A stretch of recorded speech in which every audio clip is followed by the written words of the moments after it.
കഴിഞ്ഞ ഡിസംബർ 17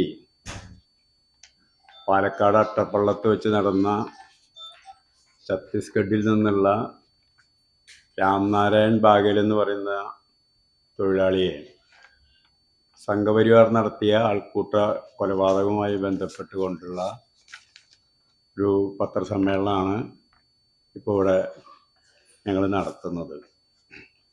ഇതിൽ പങ്കെടുക്കുന്നത് ലളിത ബാഗേൽ രാംനാരായണൻ്റെ ഭാര്യയാണ്. ശശികാന്ത് രാംനാരായണൻ്റെ സഹോദരനാണ്. അപ്പുറത്തെ രാംനാരായണൻ്റെ അമ്മ ശ്യാമ ബാഗേൽ. പിന്നെ ഇത് ആക്ഷൻ കൗൺസിലിൻ്റെ കൺവീനർ അഡ്വക്കേറ്റ് KS നിസാറ്. പിന്നെ ഞാൻ ആക്ഷൻ കൗൺസിലിൻ്റെ ചെയർമാൻ K ശിവരാമൻ. പിന്നെ ആക്ഷൻ കൗൺസിലിൻ്റെ പ്രധാനപ്പെട്ട പ്രവർത്തകരായിട്ടുള്ള M സുലൈമാൻ, പാലക്കാട് മുനിസിപ്പാലിറ്റിയിലെ മുൻ കൗൺസിലർ കൂടിയായിരുന്നു. അതുപോലെ തന്നെ അഡ്വക്കേറ്റ് നിഖിൽ ചന്ദ്രശേഖരൻ, ഇതിൻ്റെ നിയമപരമായിട്ടുള്ള കാര്യങ്ങളിലൊക്കെ നിരന്തരമായിട്ട് ഇടപെട്ടുകൊണ്ടിരിക്കുന്ന ഇതിൻ്റെ ആക്ഷൻ കൗൺസിലിൻ്റെ പ്രധാനപ്പെട്ട ഒരു പ്രവർത്തനം കൂടിയാണ്.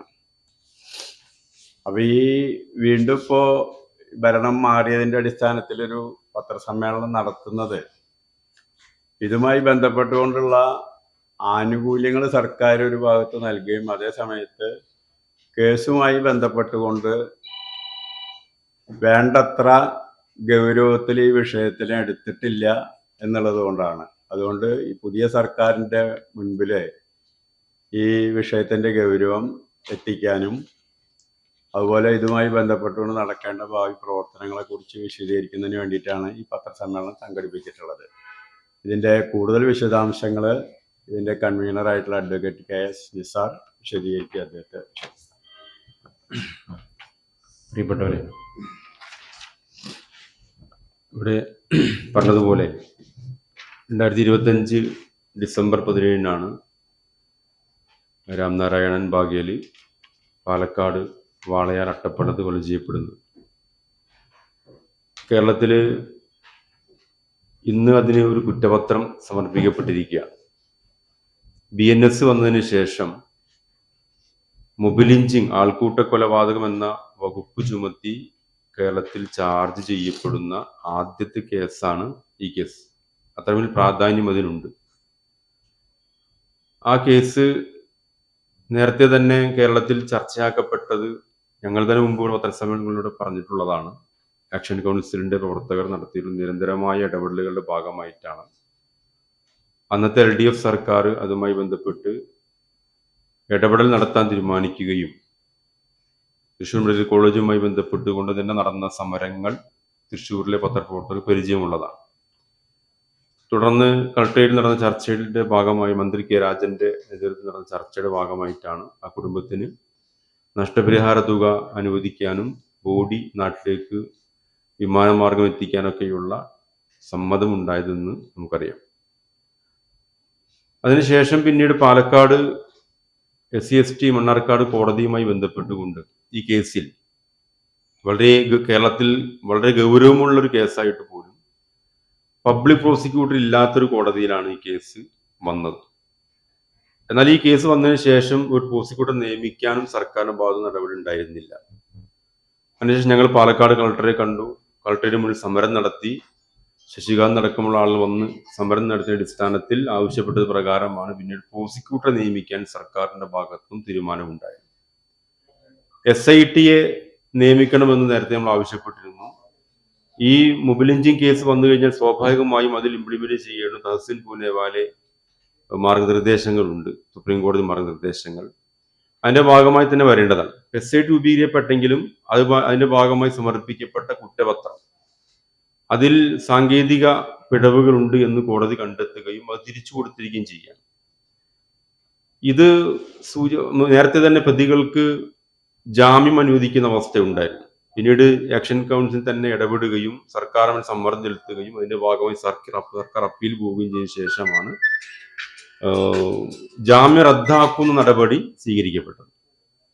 അപ്പൊ ഇതില് ഞങ്ങൾ എന്തുകൊണ്ട് വീണ്ടും ഈ വിഷയവുമായി ബന്ധപ്പെട്ടുകൊണ്ട് ഈ കുടുംബം കേരളത്തിലേക്ക് എത്തിയ സാഹചര്യത്തിൽ സമൂഹത്തോട് സംസാരിക്കും ചോദിച്ചാൽ, സമൂഹത്തിന് ഒരു നിരന്തരമായ ജാഗ്രത ആവശ്യമുള്ളൊരു വിഷയമാണ് ഇത് എന്നുള്ളത് കൊണ്ട് കൂടിയാണ്. മാത്രമല്ല, കേരളത്തിൽ ഇനി ആവർത്തിക്കപ്പെടാൻ പാടില്ലാത്ത ഒരു മൊബൈൽ ലിഞ്ചിങ് കേസായിട്ട് പോലും അതിനോട് ഭരണകൂടങ്ങൾ, മുൻപുള്ള ഭരണകൂടം സ്വീകരിച്ച നിലപാട് വളരെയധികം പ്രയാസം ഉണ്ടാക്കുന്ന കാര്യമാണ്.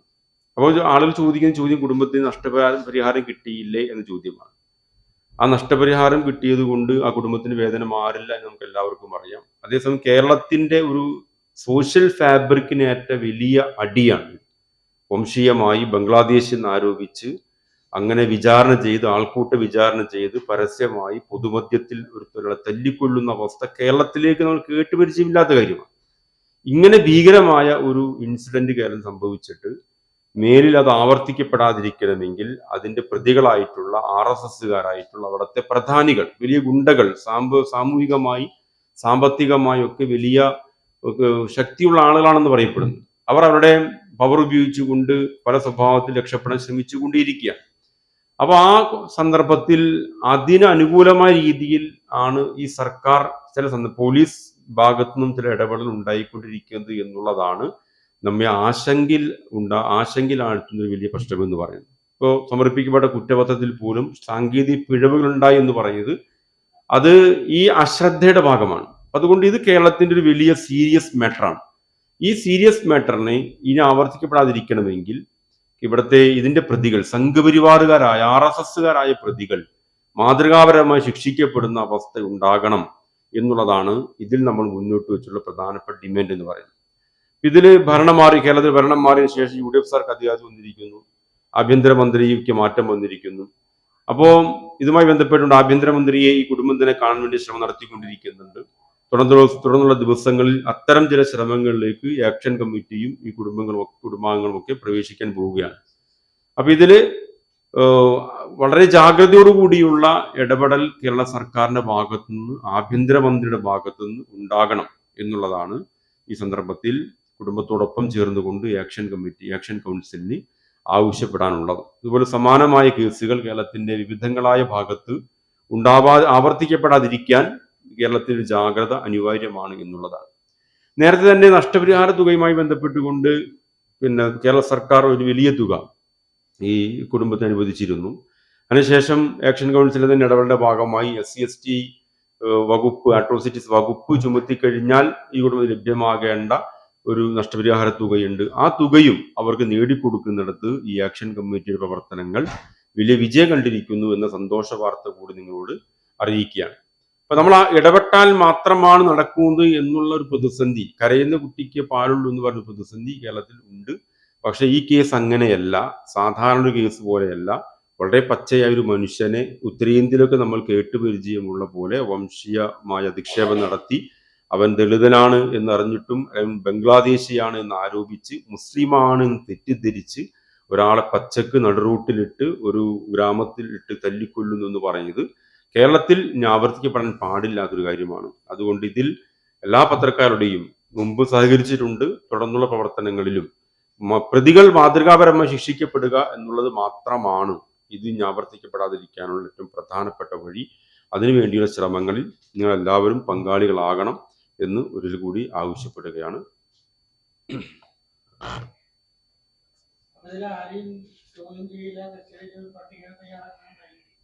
കുറ്റപത്രം സമർപ്പിക്കപ്പെട്ട നേരത്തെ തന്നെ പ്രതികളെ 8 ആൾ അറസ്റ്റ് ചെയ്തിരുന്നു. ഒരാൾ ആത്മഹത്യ ചെയ്തു, മരണപ്പെട്ടു. 9 ആത്മഹത്യ ചെയ്തു. ഒരാൾക്ക് പിന്നെ ജാമ്യം എല്ലാം റദ്ദ് ചെയ്തിരുന്നു. ഇനിയും അത് കുറ്റപത്രം സമർപ്പിക്കപ്പെടാൻ വൈകിയത് കൊണ്ടാണ് പിന്നീട് ജാമ്യം അനുവദിക്കപ്പെട്ടത്. ഇപ്പൊ എല്ലാവരും ജാമ്യത്തിലാണ്. മനഃപൂർവ്വം വൈകിച്ചതാണ്. അല്ലെങ്കിൽ ഇത്രയും ഒരു സീരിയസ് ആയ ഒരു കേസിൽ അങ്ങനെ നേരത്തെ അവർക്ക് ജാമ്യം കിട്ടിയിരുന്നു. അത് ഹൈക്കോടതിയിലേക്ക് സർക്കാരിനെ കൊണ്ട് അപ്പീൽ പോയിട്ടാണ് ജാമ്യം റദ്ദ് ചെയ്ത കേസാണ്. ആ കേസിൽ പോലും സർക്കാർ നേരത്തെ കുറ്റപത്രം സമർപ്പിച്ച് കാണിക്കേണ്ട ഒരു ജാഗ്രത കാണിച്ചിട്ടില്ല. നഷ്ടപരിഹാരം അവർക്ക് നേരത്തെ സർക്കാർ പ്രഖ്യാപിച്ച 30 ലക്ഷം രൂപ കിട്ടിയായിരുന്നു. മുഖ്യമന്ത്രിയുടെ ദുരിതാശ്വാസ നിധിയിൽ നിന്ന് അനുവദിച്ചിരുന്നു. അതിനുശേഷം ഇപ്പോൾ 8,25,000 രൂപ ഈ ജൂലൈ 2-ാം തീയതി വീണ്ടും അനുവദിച്ചിട്ടുണ്ട്. അപ്പോൾ ആ വഴി ഭാഗത്തല്ല പ്രശ്നം. കേസ് നടത്തിയപ്പോൾ അതിൻ്റെ മുന്നോട്ട് പോക്കായിട്ടാണ് പ്രശ്നം. അതിൻ്റെ പബ്ലിക് പ്രോസിക്യൂട്ടർ വയ്ക്കേണ്ട കാര്യമുണ്ട്. അത് ഗൗരവമായിട്ട് കുറ്റമറ്റ രീതിയിൽ അന്വേഷിക്കേണ്ടതുണ്ട്. അപ്പോൾ ആ രീതിയിൽ അന്വേഷണം നടന്നില്ല എന്നുള്ളതിൻ്റെ തെളിവാണ് കോടതി അത് കുറ്റപത്രം തിരിച്ചയച്ചിട്ടുള്ളത്. അത് കറക്റ്റ് ചെയ്തിട്ട് ചെയ്യാൻ പറഞ്ഞിട്ട്. സ്പെഷ്യൽ പ്രോസിക്യൂട്ടറെ വെക്കണം എന്നുള്ള ഒരു ആവശ്യം കൂടി നമ്മൾ വെച്ചിട്ടുണ്ട്. കുടുംബം അപേക്ഷ കൊടുത്തിട്ടുണ്ട്. അതിലും ഇതൊരു തീരുമാനമായിട്ടില്ല. സർക്കാർ മാറിയൊരു പ്രതിസന്ധി ഉണ്ട് സ്വാഭാവികമായിട്ടും. എന്നാലും അതിലും വളരെ വേഗതയിലുള്ള ഒരു തീരുമാനം സർക്കാർ ഭാഗത്ത് നിന്ന് ഉണ്ടാവേണ്ടതുണ്ട്. അപ്പോൾ മുൻകാലത്ത് പത്രമാധ്യമങ്ങളുടെ ഭാഗത്ത് നിന്ന് വളരെ ശക്തമായിട്ടുള്ള പിന്തുണ ഈ കാര്യത്തിൽ ഉണ്ടായിട്ടുണ്ട്. തുടർന്നും ഉണ്ടാവേണ്ടതുണ്ട്. കാരണം ഞങ്ങൾ ഇതിനെ തുടർന്ന് വീണ്ടും പുതിയ ആഭ്യന്തരമന്ത്രിയെ കാണാൻ പോവുകയാണ്. ഈ വിഷയങ്ങളൊക്കെ ചർച്ച ചെയ്യാനും അതിൻ്റെ അടിസ്ഥാനത്തിൽ വളരെ ഗൗരവമായിട്ട് സ്പെഷ്യൽ പബ്ലിക് പ്രോസിക്യൂട്ടർ വെക്കുന്ന കാര്യങ്ങളടക്കം ചർച്ച ചെയ്യാനായിട്ട് ഞങ്ങൾ കാണാനായിട്ട് ഉദ്ദേശിക്കുന്നുണ്ട്. അപ്പോൾ പത്രങ്ങളിലെ എല്ലാവിധ പിന്തുണ ഈ കാര്യത്തിൽ ഉണ്ടെങ്കിൽ മാത്രമേ മുന്നോട്ട് പോകുള്ളൂ എന്നുള്ളതാണ്.